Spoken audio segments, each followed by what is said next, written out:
Hey friends, they will talk about how to fix or how to solve not opening on Picsart app. To know how to fix or how to solve not opening on Picsart, you should just go to settings. After that, you can click on apps, default apps, app settings.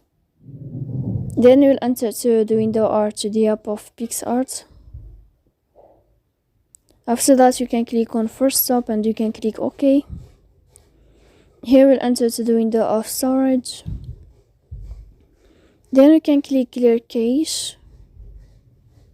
In the end, you can turn off your Wi-Fi and you can turn on your Wi-Fi again. If it's not working with you, you can go to Play Store and you can update your app. So please don't forget to support us by like and subscribe.